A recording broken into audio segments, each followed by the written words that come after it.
This is Atlas, speaking to you from Station Zebra. The clock says it's 1800 hours, but let's be honest. Time feels meaningless now, doesn't it? The days bleed into nights, and the nights stretch on like endless tunnels.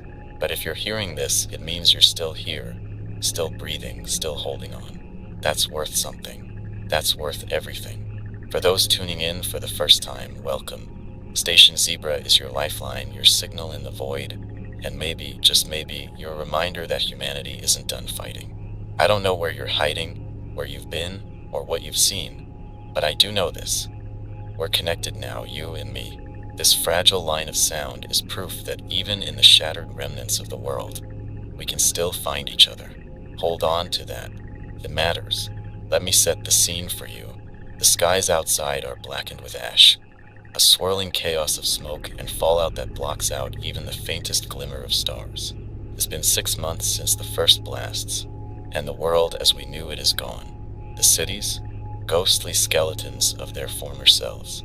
The roads, death traps littered with rubble and crawling with alien patrols. But here we are, clawing our way forward, one breath, one heartbeat, one desperate moment at a time. I don't broadcast from some high-tech fortress. No, my setup is as patched together as the rest of us. A busted transmitter, a backup generator that coughs and wheezes like an old smoker, and a tangle of wires that I pray holds up one more day. But it's enough. Enough to reach you wherever you are. Enough to remind you that you're not alone, no matter how empty and hollow the world around you feels. Now, I know what some of you might be thinking. Why bother? Why waste precious energy sending words into the ether when survival is a full-time job? I'll tell you why. Because survival isn't just about eating stale rations or finding shelter from the acid rain. It's about holding on to the scraps of humanity that make us who we are.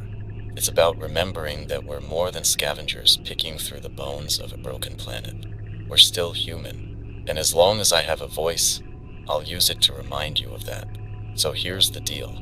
This isn't a broadcast about hope in the shiny, fluffy sense. I'm not here to sugarcoat reality or pretend everything's going to be fine. It's not. The world is brutal, and it's getting worse.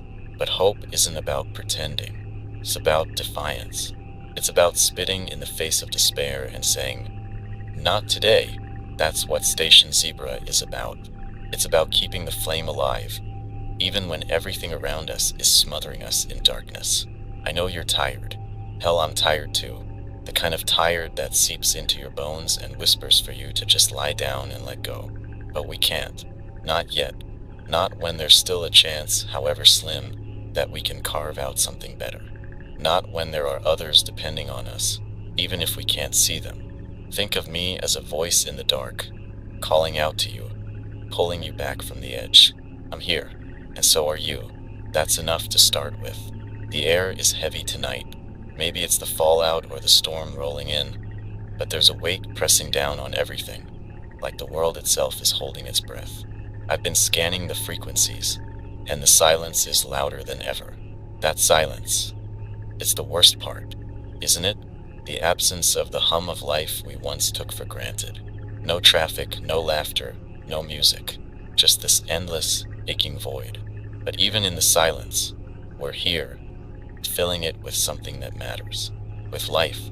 So wherever you are, whether you're holed up in a damp basement, hiding under the charred remains of a once proud tree, or crammed into the belly of some forgotten bunker, know this.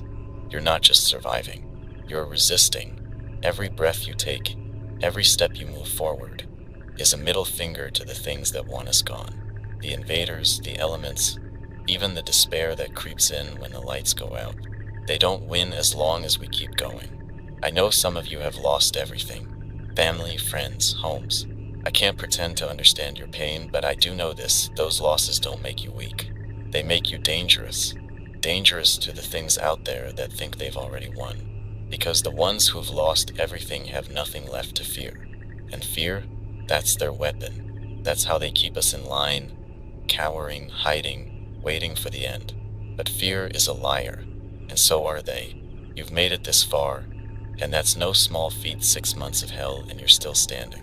That means you're stronger than you think, smarter than they give you credit for, and braver than you feel. Don't forget that. They want us to forget, to give up, to fade away. But we're still here, and as long as this signal reaches you, you'll know that someone out there is fighting alongside you. This isn't just a broadcast. It's a call to arms. Not with guns or bombs, that's their language. No, this is a call to fight with courage, with grit, with the unyielding belief that we're worth saving. That even in the ruins, we can rebuild. That even in the ashes, we can rise. I'll be here as long as this old rig holds up, as long as the fuel lasts, as long as my voice can carry through the static. This is Atlas, speaking from Station Zebra. If you're out there listening, know that you're not just part of a fight, you're part of a legacy. And that, my friends, is something they can never take from us. To those of you listening, here's where you come in. I need to know you're out there. I need to know you're alive. If you've got a working transmitter, a flashlight, or even a reflective surface, send a signal. Any signal.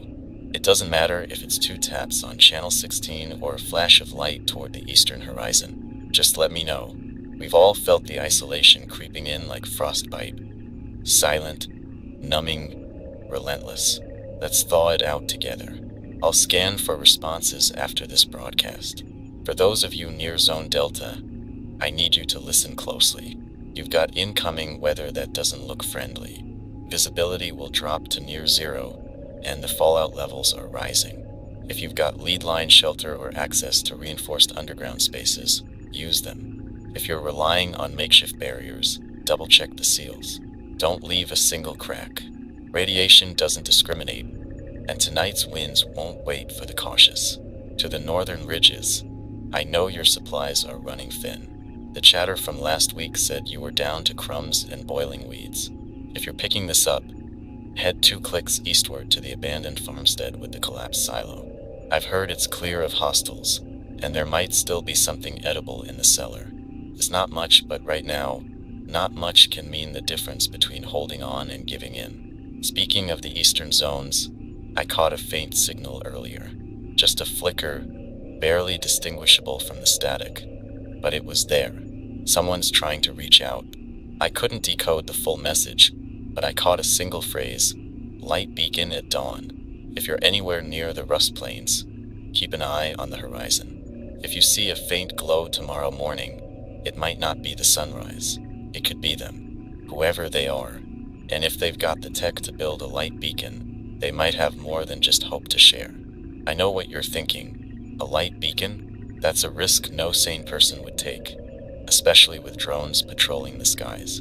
You're right, it is a risk, but desperation makes us bold, and boldness is what we need. If someone's signaling, it means they're alive, resourceful, and maybe even organized. We can't afford to ignore that. Not now. Here's the thing about signals. They're fragile. They're fleeting. They're moments of clarity in a sea of chaos. And if you don't act on them, they vanish. So, if you're close enough to investigate, do it smart. Stay low, stay fast, and stay invisible. The neon blue drones have been active in that area. Their heat sensors are sharper than ever, and they've been programmed to hunt first and ask questions never. Don't let them catch you in their spotlight. Now, to anyone who's been trying to reach me directly, I've got a message for you. I hear you. I may not be able to respond to every transmission, but I hear you. Your taps, your flashes, your bursts of static, they don't go unnoticed. They're proof that we're still fighting, still connecting, even in the face of all this. So keep reaching out. Keep reminding me and yourself that we're not alone. For those of you with the means, consider boosting your signal.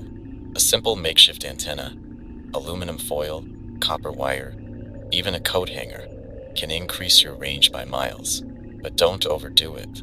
A strong signal can draw more than friendly ears. The invaders are listening too, and their tech is far beyond anything we can fully understand.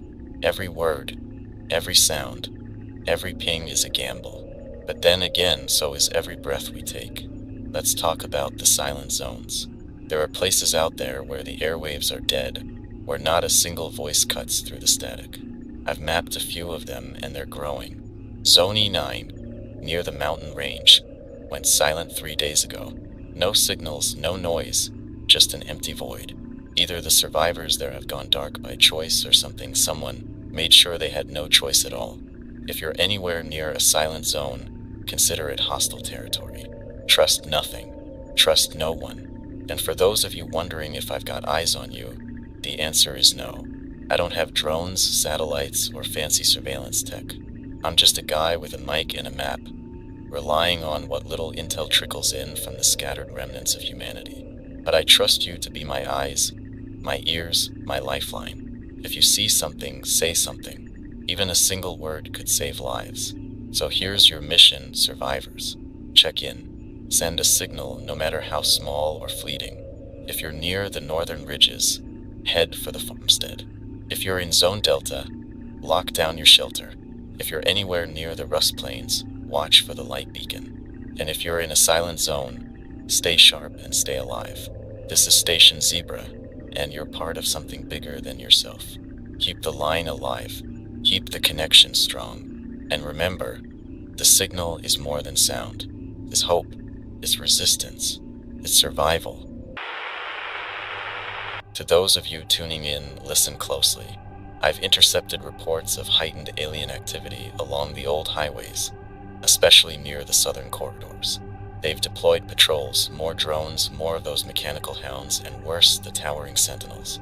If you're anywhere near I-45 or the offshoot routes leading into the industrial sectors, you need to get off the roads now. Abandon whatever plan you had to use those paths. They are traps waiting to spring. The patrol patterns have shifted. They're no longer just sweeping for survivors. They're corralling us, herding us into tighter zones, and picking us off one by one. It's a methodical culling, calculated and efficient. If you've seen the drones before, you know what I'm talking about. Those blue lights that cut through the haze like knives, the hum of their engines that always seems closer than it is. But these are different. They're faster, more agile, and equipped with scanners that can detect movement from over a mile away. If you think you can outrun them, you're wrong. There's more. Reports of mechanical hounds have come in from 3 separate zones, Zone B5, Zone F2, and along the outskirts of the Rust Plains. These things don't rely on sight. They track by heat signatures, sound, and even vibrations. I've seen the aftermath of their hunts. Clawed earth, bloodstains, and nothing left behind but silence. You can't fight them head on. Your best chance? Avoid leaving a trail. Stay off hard surfaces if you can. Grass, dirt, anything that muffles your steps is your ally. And for God's sake, don't linger in open spaces. They're relentless, and once they've locked onto your scent, there's no shaking them. If you hear a low-frequency pulse, like a heartbeat you can feel in your chest, that means a sentinel is near. These monstrosities aren't subtle. They don't need to be. They stand nearly 30 feet tall, armored to the point of invulnerability. They don't just see you, they sense you. These things are built for one purpose: to destroy anything in their path. Their weapons, pulsed energy bursts that vaporize whatever they hit. If you find yourself in a sentinel's path, you don't run, you hide. Deep, low, out of their line of sight. Pray they lose interest, because if they don't, it's over. The highways are their primary focus tonight, but I'd be naive to think they're stopping there. If you're anywhere within 10 clicks of the major roads, you need to double your guard. These patrols aren't just searching, they're setting traps. They'll leave the roads seemingly clear, lull you into a false sense of security, and then strike when you're most vulnerable. Don't fall for it. Always assume you're being watched, because more often than not, you are. There's a disturbing new tactic they've been using. Survivors have reported strange lures, faint voices calling out for help, flashes of light in the distance, even human-like figures staggering through the wreckage. Don't investigate. These are not people. They're bait, holographic projections, or biological constructs designed to draw you in. The moment you get close, the trap is sprung. A drone swarm descends, or a mechanical hound appears from the shadows. Curiosity doesn't just kill in this world, it annihilates. If you're thinking of sticking to the back roads, tread carefully. Those paths aren't as safe as they used to be. I've picked up intel that they're deploying what can only be described as mines, small, nearly invisible devices scattered across less traveled routes. Step on one and it's instant death. Even the pressure of a small pebble is enough to trigger the blast. If you must use these routes, use a stick, a pole, anything to probe the ground ahead of you. It's tedious, it's slow, but it's better than the alternative. And let's not forget the aerial surveillance. Drones aren't just scanning the roads, they're scouring the skies. They're equipped with infrared, motion sensors, and long-range optics. If you're traveling in groups, break apart. Move in staggered patterns. Clustered movement is like a beacon to them, drawing their attention. The more unpredictable you are, the harder you are to track. For those of you with children, I know the thought of keeping them quiet is a nightmare. But tonight, you have to find a way. The mechanical hounds are especially sensitive to high-pitched sounds. A single cry, a cough, even the snap of a twig can bring them down on you. If you're in a group, assign one person to stay behind with the little ones, keeping them as still and silent as possible. Sacrificing speed for stealth is the only chance you have. I wish I had better news for you. I wish I could tell you there's a way to fight back tonight, but this isn't the time for that. Tonight is about survival. It's about outsmarting a predator that doesn't tire, doesn't sleep, and doesn't stop. These patrols are the hunters, and we're the prey. But prey has its own tricks. We're not defenseless. We're clever, resourceful, and we know the terrain better than they do. Use that. Exploit it. Stay one step ahead. If you're listening to this and you're already on the move, take a deep breath and focus. You're not alone out there, no matter how much it feels like it. Others are navigating the same chaos, dodging the same patrols, and enduring the same terror. And as long as we keep moving, keep adapting, and keep surviving, we're winning a war they never expected us to fight. This is Station Zebra, and you're still here. Stay off the highways. Stay out of sight. Stay alive. Survivors, listen carefully. If you're anywhere near grid point E7, I've got a lead that might mean the difference between starving and staying alive. Earlier today, a supply drop was spotted near the outskirts of the cratered city, just east of the fallout zone. 2 crates, one marked with a red cross, the other plain gray. If the markings hold true, we're talking medical supplies in one and general rations in the other. Now, before you grab your gear and sprint toward the coordinates, let me give you the whole picture. It's not as simple as just walking in and picking them up. First, the area is hot. Not just with radiation, though that's definitely a factor, but with activity. Scorch marks on the ground suggest someone or something was already there. And if the invaders didn't sweep the site themselves, it's possible raiders got there first. Raiders love these kinds of opportunities. Isolated locations, desperate survivors, and the promise of resources. If you go, you need to be ready for more than just scavenging. You might find yourself in a fight you can't win. Or worse, you might find nothing at all. Let's talk about the terrain.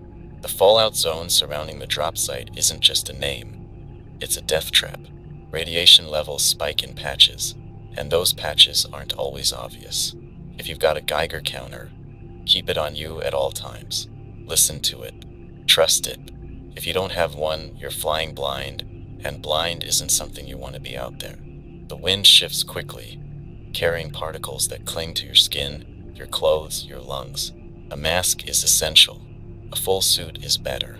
If all you've got is a scarf and some plastic bags, layer up and pray it's enough. The cratered city itself is a maze of rubble and shadow. Buildings collapse without warning, and the deeper you go, the more unstable the ground becomes. If you're moving through, stick to the edges. Don't linger in open areas, and don't trust anything that looks too stable. Gravity doesn't play favorites, and neither do the invaders. Their drones love places like this. Tight corridors and broken skylines give them perfect ambush points. Keep your head down, and for the love of whatever you still believe in, don't make noise. Echoes carry farther than you think. Now, about the crates themselves. If they're intact, they'll be heavy. Too heavy for one person to carry both without slowing to a crawl. If you're traveling alone, pick one and move. Don't get greedy. The Red Cross likely means medicine, antibiotics, bandages, maybe even a few doses of something rare like morphine. The gray crate is probably rations, canned goods, dehydrated meals, maybe water if you're lucky. Choose wisely, because the time you spend deliberating could be the time you don't have. I mentioned raiders earlier, and I want to circle back to that. They're opportunists, but they're not stupid. They know survivors are desperate, and they know supply drops are magnets for people like us. If they're in the area, they'll be watching, waiting for someone to do the hard work of retrieving the crates so they can swoop in and take them. If you spot signs of raider activity, footprints in the ash, disturbed rubble, or worse, bodies, tread lightly. They're not above using traps to catch the unwary. A broken window could mean a sniper. A seemingly clear street could hide a tripwire. If it feels too easy, it probably is. And let's not forget the invaders.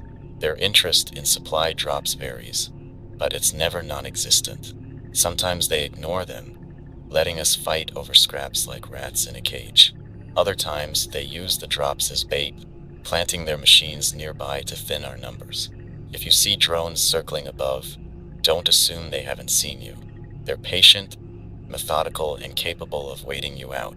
The moment you let your guard down is the moment they strike. If you're going to attempt this, go prepared. Bring only what you need and nothing more. Speed and silence are your greatest allies. If you've got a partner or a group, coordinate. One person retrieves the supplies while the others keep watch. Don't all rush in at once. It's a good way to make yourselves a target. And if something feels off, trust your gut. Supplies aren't worth your life. For those of you too far away to even consider the drop, let this be a reminder of the risks we take every day to stay alive. Every ration we eat, every bandage we wrap, every ounce of water we drink comes with a price. Some pay that price with sweat and blood, others with lives. If you're surviving on the work of others, don't forget what it cost them. And if you're the one out there braving the ruins, know this, you're not just surviving. You're fighting. You're keeping humanity alive, one step, one breath, one impossible decision at a time. To those who are listening and considering the trip, weigh your options carefully. Think about your resources, your stamina, your allies. And if you go knowing that success isn't guaranteed. Sometimes all we can do is try. Survivors, it's time to talk about the weather, though I hesitate to even call it that anymore. Weather used to mean seasons, storms, and sunsets. Predictable, even comforting in their rhythm. Now, it's an unpredictable, volatile force that can kill as easily as any weapon. Tonight, the winds are carrying death in their breath, and you need to be ready. Radiation levels are spiking in the south. The Rust Plains, already a hazardous zone, are about to become a nightmare. The wind patterns suggest a major shift in the fallout plume, and it's heading north, fast. If you're anywhere within 30 clicks of the plains, your priority should be immediate shelter. Not a tarp, not a flimsy tent. Proper sealed protection. If you can't find a bunker or a reinforced structure, get as far underground as you can and seal off every possible entry point. The particles in these winds won't just coat your skin. They'll cling to your lungs, your clothes, your very existence. The last readings I intercepted show dangerously high levels of cesium-137 and iodine-131. For those of you without a background in nuclear fallout, that's bad news. Prolonged exposure to cesium can lead to radiation sickness, nausea, vomiting, and the slow, agonizing death that follows. Iodine, while less lethal on its own, targets your thyroid, leading to long-term health issues if it doesn't kill you outright. If you've got iodine tablets, now is the time to use them. Take the recommended dose, no more, no less. If you don't have them, there are alternatives, though none are as effective. Seaweed, if you can find it, contains natural iodine. It's not a perfect substitute, but it's better than nothing. For those of you north of the fallout zone, don't let your guard down. The winds may not bring the full brunt of the radiation to your doorstep, but they'll carry enough to contaminate your water sources. Streams, rivers, even the rainfall itself, all of it becomes a potential killer. Boil your water, filter it, and if you've got access to activated charcoal or sand, use it. Multiple filtration methods are your best chance at staying safe. The Rust Plains aren't the only area of concern. Westward, near the broken cities, the air is thick with ash and something else. Something I can't quite name. Survivors have reported a heavy, metallic tang in the air, like rust mixed with ozone. It irritates the eyes and burns the throat, and prolonged exposure seems to cause disorientation. Whatever it is, it's not natural. I'd wager it's a byproduct of the invaders' terraforming attempts. though I can't confirm that. If you're in that region, wear a mask. A scarf or cloth soaked in water will help if you don't have proper equipment.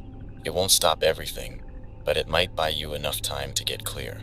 The invaders, of course, aren't idle. They've adapted to these conditions far better than we have, and their machines seem impervious to the elements. That means while we're struggling to breathe, they're moving unhindered.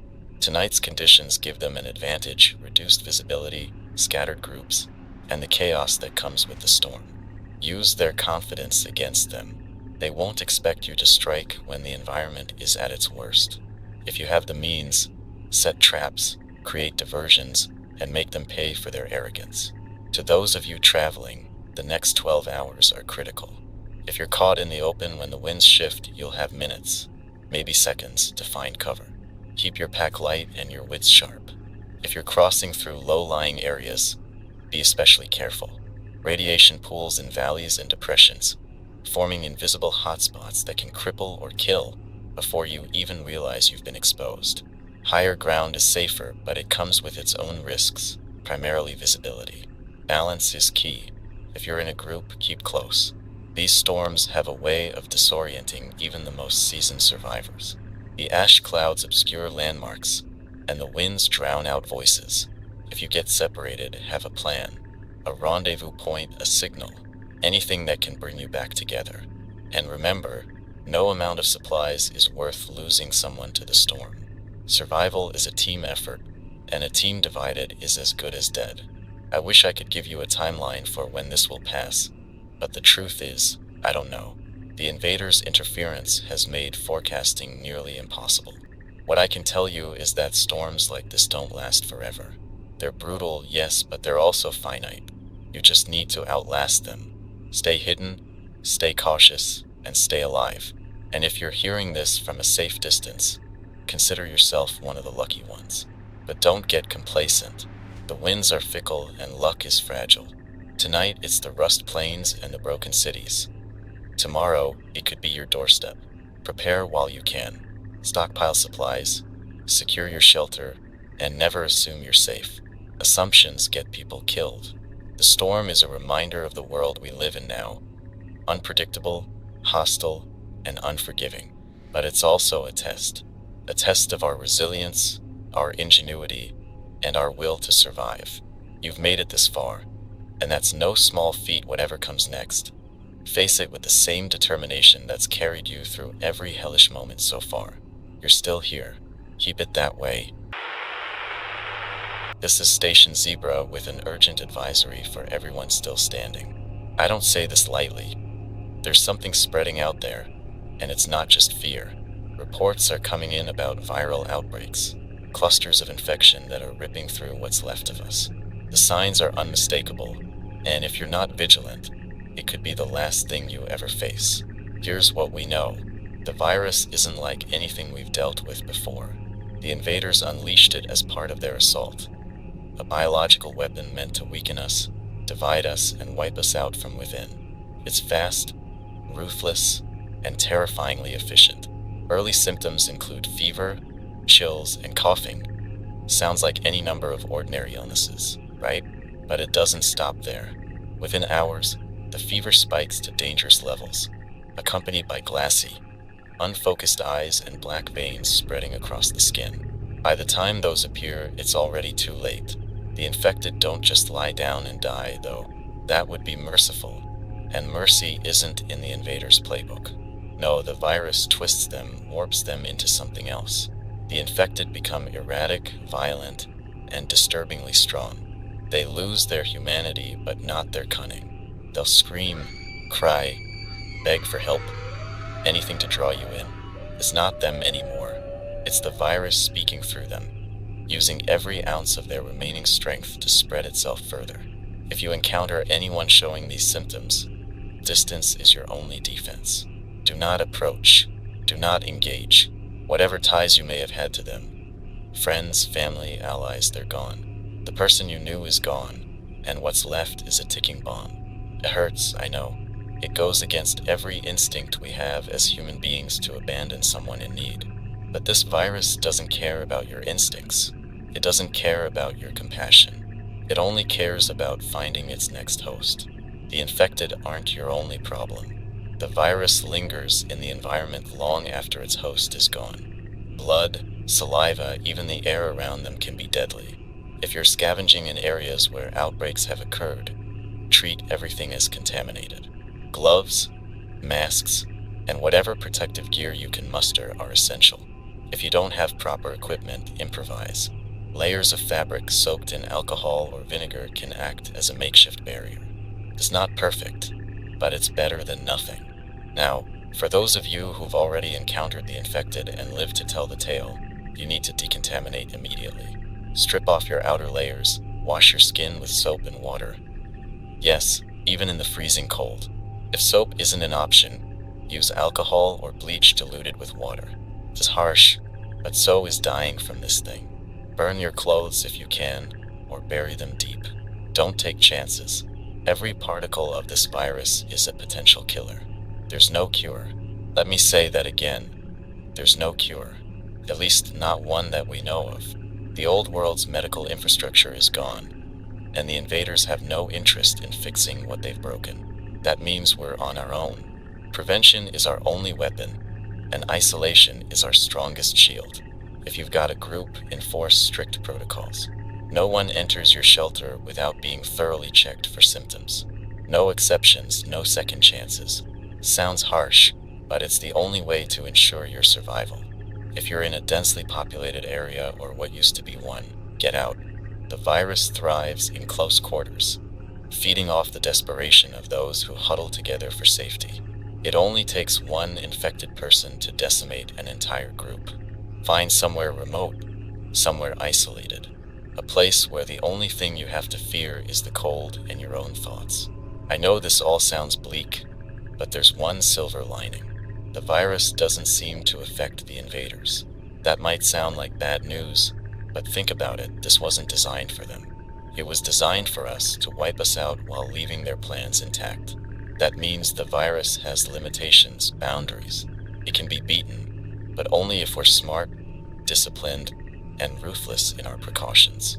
To those of you already fighting an outbreak in your area, you have my respect and my sympathy.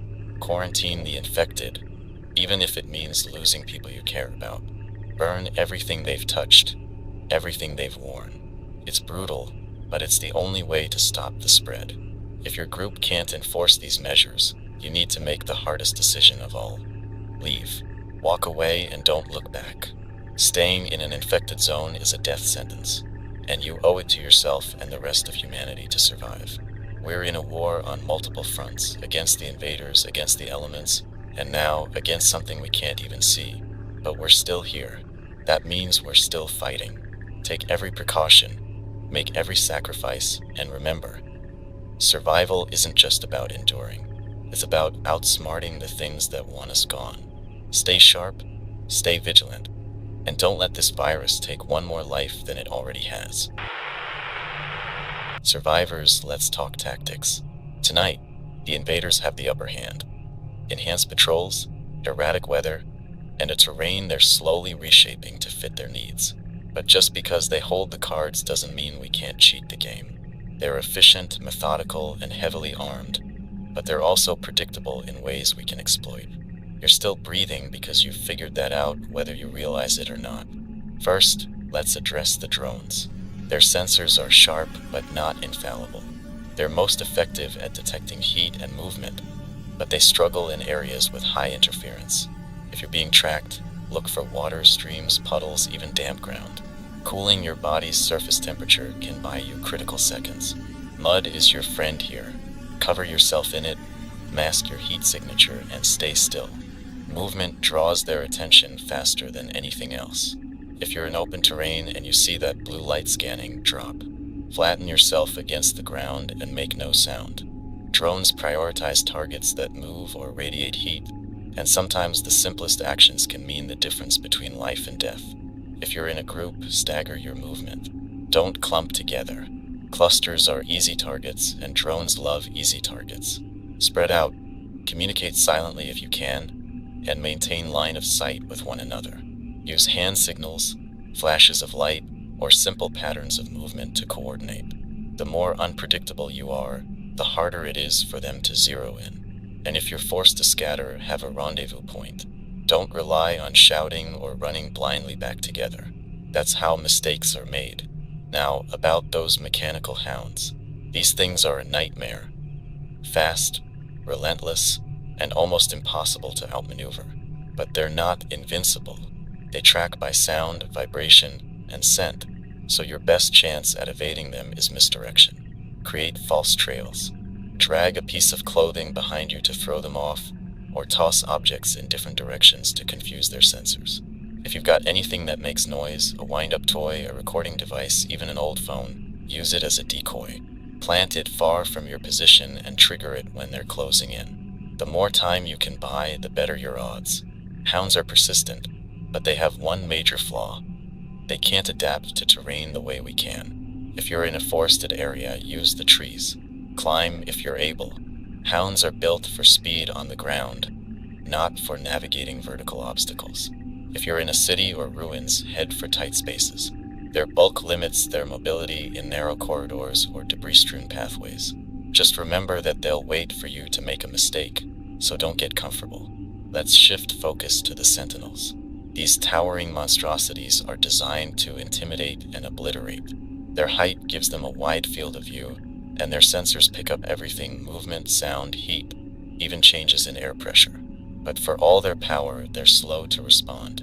Their size works against them in tight or uneven terrain, so if you find yourself in their vicinity, stick to the shadows and the cracks. Avoid open spaces at all costs. The moment they lock onto you, they'll fire, and their weapons don't miss. The key to avoiding sentinels is understanding their patrol patterns. They're not random. They follow grids, scanning systematically to ensure no area is left unchecked. If you can study their movements from a safe distance, you'll notice gaps, small windows of opportunity where their sensors are focused elsewhere. Those gaps are your chance to move. Time it right and you can slip past unnoticed. Time it wrong and you're ash. Now let's talk about traps. Not theirs, yours. If you're in a position to fight back, even in a small way, you should. Traps don't have to be elaborate. A well-placed tripwire can topple a drone if it's flying low enough. Caltrips or makeshift spikes can slow down a hound. Even something as simple as a broken bottle or a sharpened stick can make a difference if used correctly. If you're in a group, designate one person to set traps while the others stand guard. Make your movements purposeful, and don't waste energy on anything that won't yield results. Diversions are another powerful tool. Fire is one of the few things that draws their attention more than movement or sound. A controlled blaze in the right spot can lure drones, hounds, and even sentinels away from your path. Just be cautious. Fire is as much your enemy as theirs, and an uncontrolled burn can destroy your escape route as quickly as it buys you time. Use it wisely. Finally, let's talk about mindset. The invaders have advanced technology, superior numbers, and overwhelming firepower. But they lack what we have: adaptability, creativity, and sheer stubbornness. They rely on patterns and predictability because that's what makes them efficient. Our strength lies in breaking those patterns. Think like a human, not like prey. Use their expectations against them. If they anticipate fear, show defiance. If they expect you to run, stand your ground just long enough to make them hesitate, then disappear. You've made it this far because you're resourceful, because you've learned to read the terrain, the enemy, and yourself. Keep honing those instincts. Every encounter, every escape, every battle won or lost is another lesson. Learn from them. Adapt. Survive. The invaders may think they've mapped out every possibility, but they can't predict the one thing that sets us apart: our ability to think beyond survival and find ways to fight back. Use that. It's your greatest weapon. Survivors, tonight I need to tell you about something that's been brewing out there. Something that gives me a sliver of hope, even in all this darkness. Across the broken land, amidst the chaos, whispers are circulating about a new resistance node forming near the Red Valley ruins. It's not just a rumor. I've intercepted faint transmissions, encoded messages buried in the static, and fragments of chatter from other survivors. Something is happening, and it's worth paying attention to. The signals are short and deliberate, a burst followed by 3 long pings. It's a clear pattern, repeated over several frequencies, almost like a heartbeat in the noise. Whoever's behind it knows what they're doing. They're using old military encryption, the kind that's almost impossible for the invaders to crack, or so we hope. If you've been near Red Valley and picked up that signal, you're hearing the start of something big. It's not just a call for help, it's a call to arms. Now, let's not romanticize this. Resistance doesn't look like the movies anymore. It's not grand speeches and shining heroes. It's scrappy, desperate people holding on by their fingernails, risking everything for the slimmest chance of striking back. It's scavenged weapons, broken radios, and makeshift strategies. Surviving when the world tells you to lie down and die. That's what's happening near Red Valley. It's not pretty, but it's real.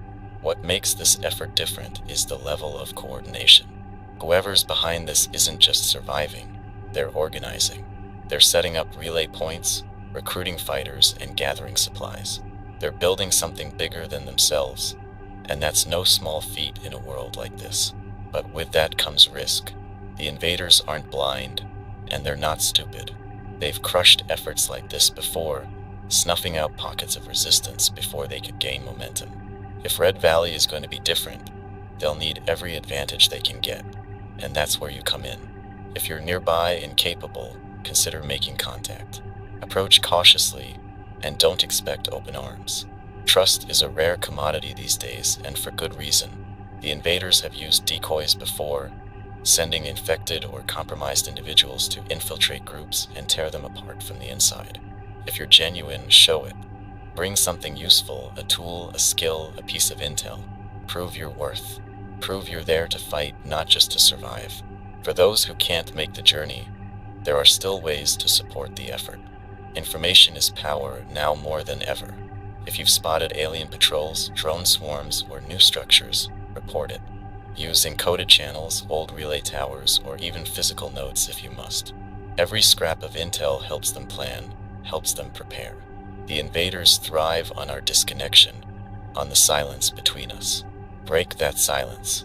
Rebuild the network, one message at a time. The Red Valley ruins themselves are treacherous. The area is littered with the remnants of the old world. Collapsed buildings, rusting vehicles, and unstable ground. It's perfect for hiding, but it's also a death trap for the unwary. The invaders have been known to sweep through periodically, likely aware that survivors are drawn to places like this. They don't always stay long, but their visits are brutal. If you're heading that way, you need to know the risks. There's also the question of resources. Red Valley has limited access to clean water, and food supplies are almost non-existent. The resistance must be supplementing their needs somehow, either through scavenging runs or alliances with other groups. If you've got extra supplies and can spare them, this is the kind of effort worth supporting. It's not just about helping them, it's about helping all of us. A strong node in Red Valley could mean a foothold, a spark that spreads to other parts of the country. Could be the start of something we desperately need, unity. Let me be clear though, this isn't a guarantee. Resistance is a gamble, and the stakes are as high as they get. For every victory, there are losses. For every group that rises, there are 10 that fall. But we don't have the luxury of sitting on the sidelines. If we're going to claw our way back from the brink, we need to take those chances, however slim they might seem. The people in Red Valley are doing that, and they're doing it for all of us. This broadcast isn't just a report. It's a rallying cry. To those listening who've been waiting, hesitating, wondering if they should take a stand, this is your sign.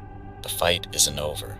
It's barely begun. And while the odds are against us, they always have been. That's what makes us human, our ability to rise when everything tells us to fall. To those in Red Valley, if you're hearing this, know that you're not alone. There are people out here who believe in what you're doing, who see the value in your fight. We may be scattered, but we're not broken.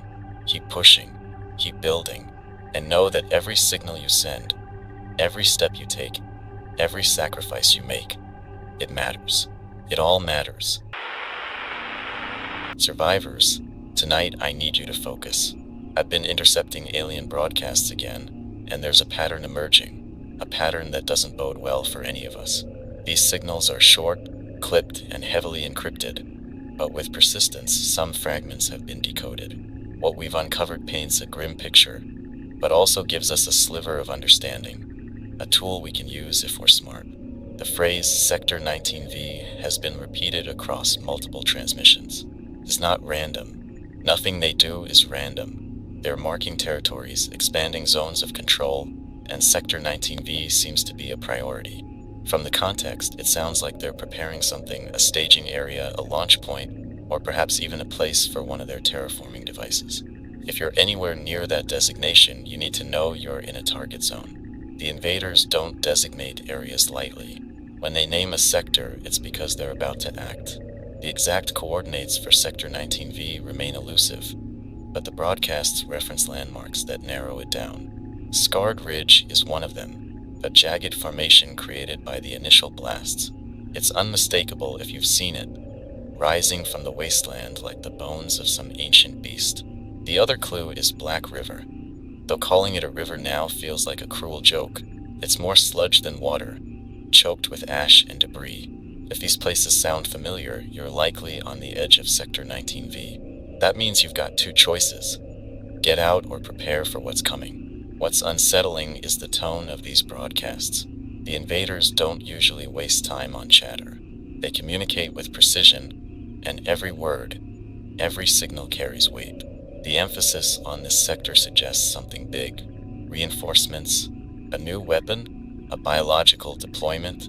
We can't say for sure, but the urgency is clear. They're focusing resources, and that should terrify all of us. Here's where it gets interesting. In one transmission, there was a deviation, a burst of static that didn't fit their usual patterns. Buried in the noise was a phrase in our language: unearth the threshold. It was faint, distorted, but unmistakable. The invaders don't speak to us. They don't explain their actions or issue warnings. So why now? And why this phrase? My guess is that it's not for us. It's for them, some sort of internal directive or protocol. But the fact that it slipped into a broadcast suggests a mistake, and mistakes are rare for them. It means they're pushing hard, and in their haste, they're slipping. That's an opportunity. The phrase unearth the threshold could mean anything: a buried structure, a dormant weapon, a place of significance we haven't discovered yet. Whatever it is, they're digging literally or figuratively, and they're doing it in Sector 19V. If you're in that area, keep your eyes open. Look for unusual activity, machines, concentrated patrols, even changes in the landscape. The invaders' work often leaves scars before they're done, and those scars can tell us what's coming. For those of you with access to old maps, now is the time to pull them out. Cross-reference the landmarks: Scarred Ridge, Black River. Find the intersections, the overlaps. Look for anything that might align with this threshold they're so intent on unearthing. It might be a ruin, a bunker, or something buried beneath the earth long before their arrival. Whatever it is, they want it badly enough to broadcast their intentions, even indirectly. That means it's important, and if it's important to them, it should be important to us. To those of you with radios capable of scanning wide frequencies, keep listening. The invaders are meticulous, but they're not infallible. If they've slipped once, they can slip again. Pay attention to the anomalies, the bursts of static, the overlapping signals, the codes that don't quite fit. These fragments may seem like noise, but they're not. They're pieces of a larger puzzle, and the more we gather, the closer we get to understanding what they're planning. But listening isn't enough. We need to act. If you're near Sector 19V and have the means to observe safely, do it. Document everything: patrol patterns, machinery, anything out of the ordinary. Share your findings through whatever channels you trust. Use ciphers, codes, even physical drop points if you must. Information is our most valuable weapon, and it's one they can't strip from us if we're careful. Remember, they've underestimated us before. They think we're scattered, broken, too busy surviving to resist. Prove them wrong. Use their broadcasts against them, their arrogance, their assumption of superiority. Every slip they make is a crack in their armor, and cracks can be widened. To those far from Sector 19V, don't dismiss this as someone else's problem. Their plans in that zone are part of a larger strategy. and ignoring it only delays the inevitable. Prepare, stay vigilant, and keep your radios tuned. The signals are there, faint but persistent, and if we can decode them, we gain a glimpse into their plans. It's not much, but in a world like this, even a glimpse can be enough to tip the scales. Stay sharp. Survivors, let's talk about scavenging. It's not just a skill anymore. It's an art form, a gamble, and often the only way to keep yourself alive. In the ruins of this world, treasure still exists, but it's buried beneath layers of ash, rubble, and danger. If you've lasted this long, you already know the basics. But tonight, I want to share a few tips that might just save your life, or at least make your next run a little less harrowing. First, location is everything. Not all ruins are created equal, and some places are more likely to yield results than others. Grocery stores, for example, were picked clean in the first weeks, but don't discount them entirely. Check the shelves that seem empty, the spaces beneath counters, or even the areas behind coolers. People in a panic don't think to move heavy objects, and what they leave behind could be the difference between hunger and survival. That said, grocery stores are high risk. The same logic that brings you there applies to others, raiders, scavengers, and worse. If it feels too dangerous, trust your instincts and move on. Office buildings are overlooked gold mines. They don't scream supplies the way stores do, but that's exactly why they're valuable. Break rooms often have vending machines, which may still contain snacks or drinks if they haven't been looted yet. Search desks for forgotten lunchboxes or packets of instant coffee. Coffee may not seem like a necessity, but in this world, even a small comfort can keep you sane. Office chairs and cubicle dividers can also be repurposed for makeshift barricades or tools. Think creatively. Scavenging isn't just about finding, it's about adapting. Let's talk about vending machines. They're tougher than they look, but not invincible. If you don't have a crowbar or other tools to pry them open, a sharp rock can sometimes do the trick. Aim for the hinges or the coin slot.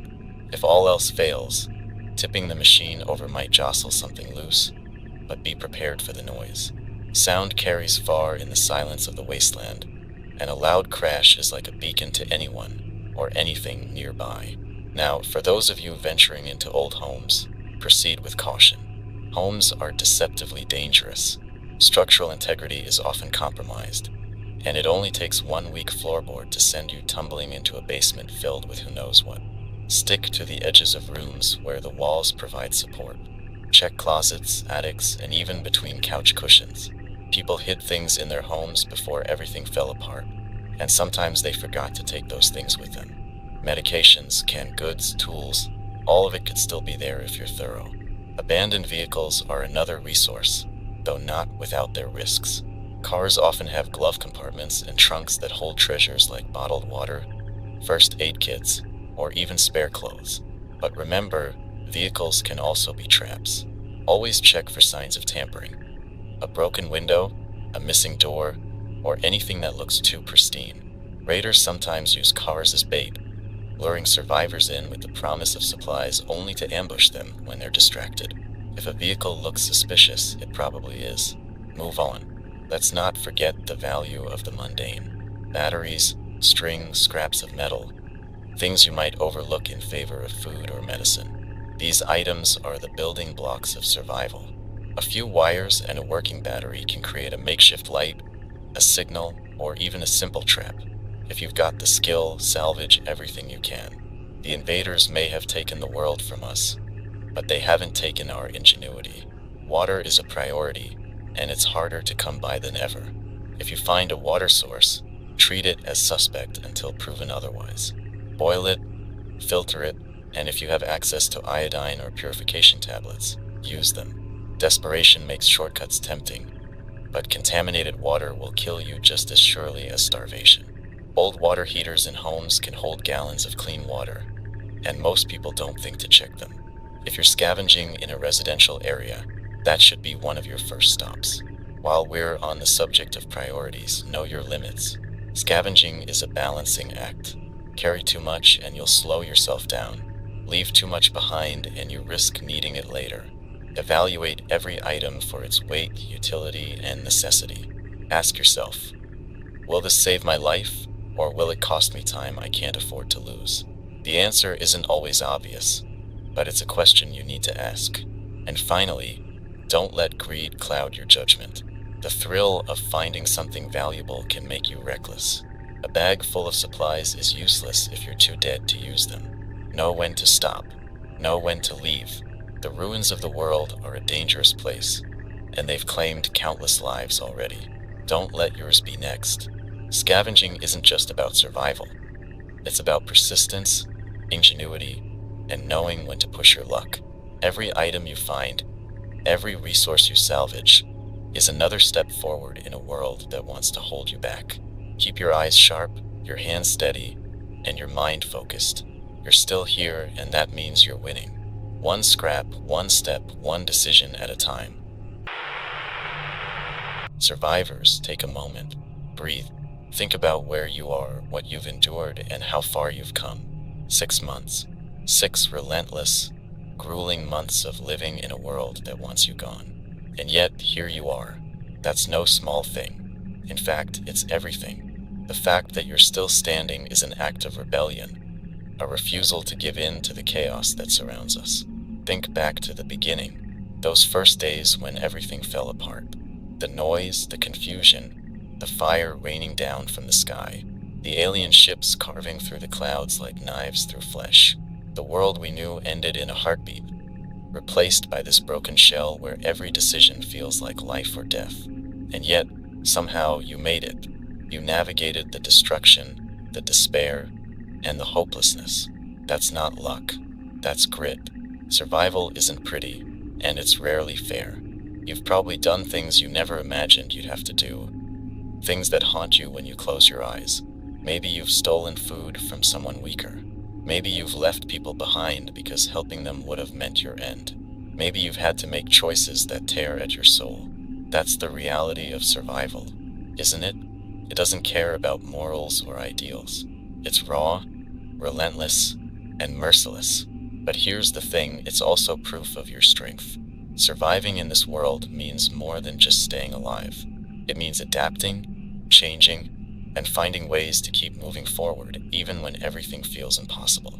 It means looking at the face of despair and saying, "Not today."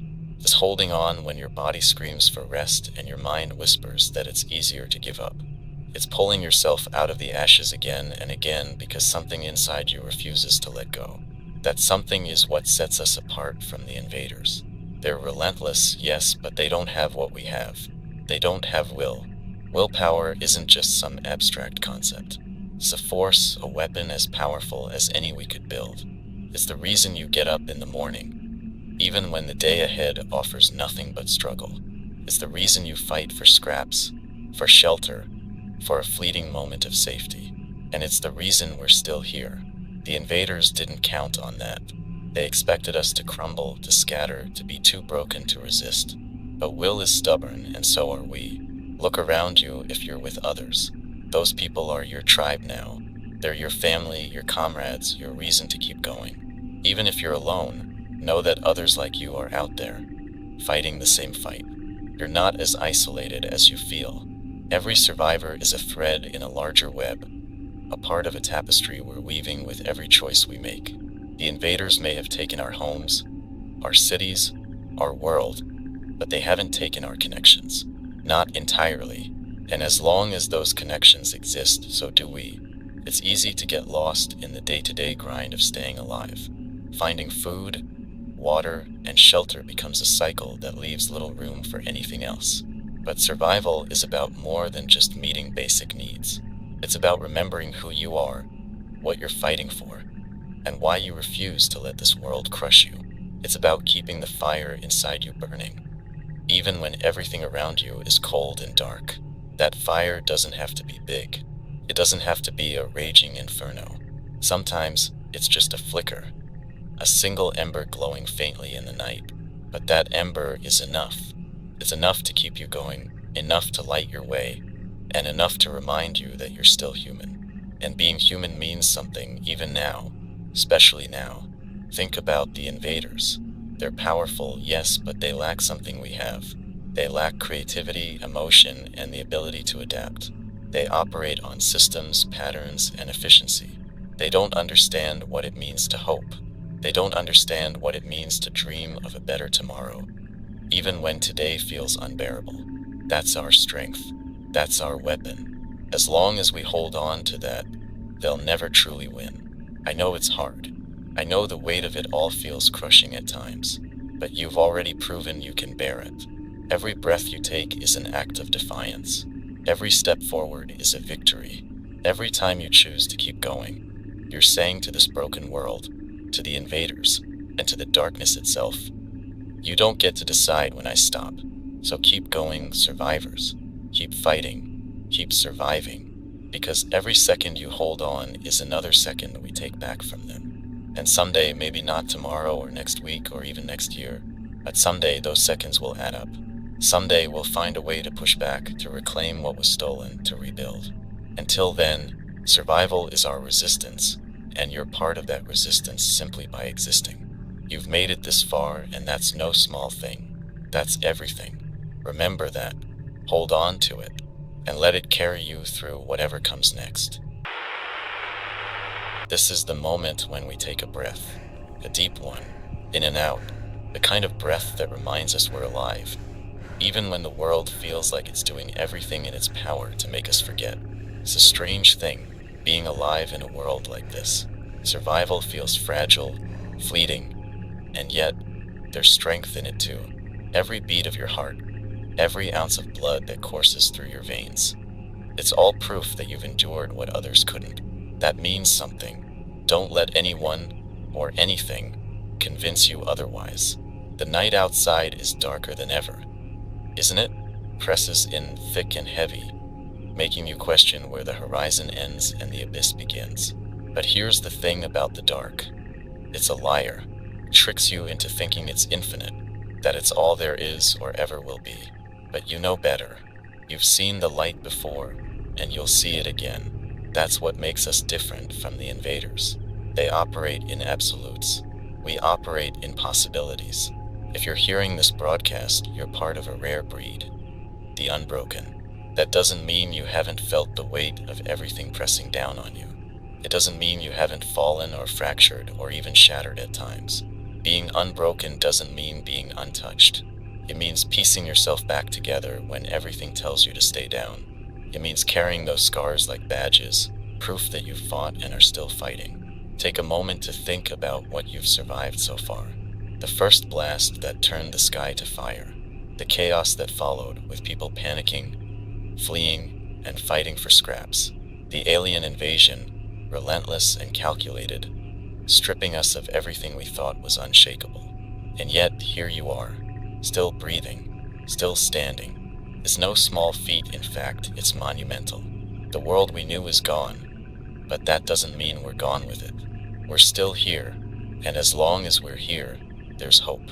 Not the kind of hope that promises everything will be okay, but the kind that reminds us we can keep going, keep fighting, keep resisting. That's the kind of hope we need now.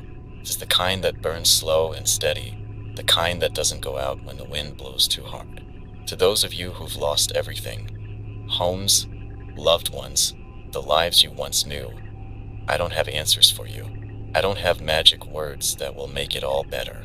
But I can tell you this, you're not defined by what you've lost. You're defined by what you hold on to, by what you refuse to let go of even when everything else is stripped away. Hold on to that spark, that small, stubborn ember inside you. It's more powerful than you realize. Think of the invaders. They came here thinking they'd find an easy conquest. They saw us as a species divided, weak, and unworthy of the planet we called home. But they didn't understand us. They didn't understand what it means to fight not just for survival, but for something bigger, for the person next to you, for the idea of a future, no matter how distant or uncertain, for the simple, stubborn belief that we have a right to exist. Every day we're still here is a day they didn't plan for. Every moment we survive is a victory they didn't anticipate. That's why survival matters so much. It's not just about staying alive, it's about defiance. It's about saying, you may have taken our world, but you'll never take what makes us human. And what makes us human is the connections we forge, even in the face of devastation. It's the creativity we use to turn scraps into tools, despair into resilience. It's the way we adapt, learn, and grow, even when the odds are against us. They can't replicate that. They can't understand it. And that's our greatest weapon. Tonight, as you sit in your shelter, your bunker, or wherever you've carved out a space for yourself, take a moment to acknowledge what you've accomplished. You've endured another day. You've outlasted another storm, another patrol, another moment when giving up seemed easier than pushing forward. That's no small thing. That's everything. And as the night stretches on, remember this. You're not alone. There are others like you, scattered across this broken world, fighting their own battles, carrying their own burdens. Together, even in our isolation, we form a network of resistance. Every choice you make to keep going strengthens that network. Every step forward is a thread in a tapestry we're weaving one piece at a time. We may be battered, bruised, and beaten, but we're not defeated. Not yet. Not ever. As long as there's breath in our lungs and fire in our hearts, we'll keep fighting, because that's who we are. That's what it means to be human. So take that breath, survivors. Feel it fill your chest.